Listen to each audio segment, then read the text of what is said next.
I'm Patrick Gavin, Politico. It is time to turn the table with Nancy Cordes of CBS News.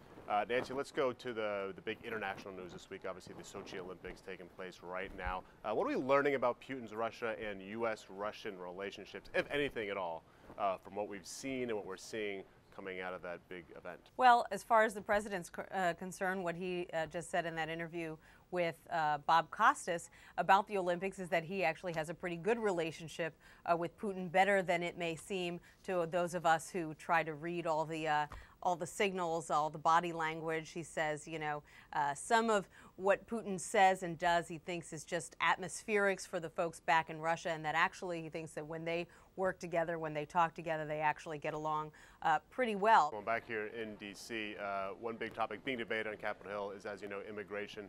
Have things changed since the State of the Union address in terms of the politics and dynamics of that? There seemed to be a bit more optimism, I think, during the president's address. He said he would be willing to work with Republicans, and this week it seems as if the prospects got a bit more grim.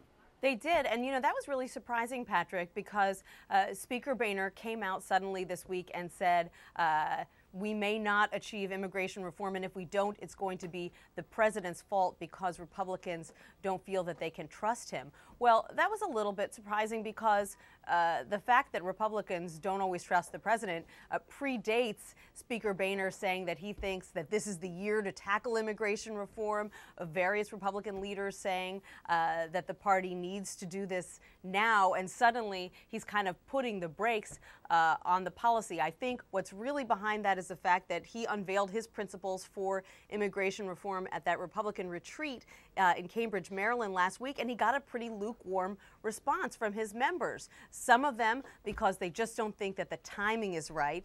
They feel that this issue is going to divide the party in an election year, and that it gives Democrats a great wedge issue. They feel that the focus should remain on Obamacare, which they think is a winning issue for them, and others simply don't agree with the speaker that the 11 million people who are here illegally should be given some chance to gain some kind of legal status. All right, Nancy, tell us about what we can expect to see on Face the Nation this Sunday. Well, Bob's got a great show, as always, Patrick. He's going to have Senator Richard Durbin of Illinois on the show, Senator Kelly Ayotte, and Congressman Peter King of New York.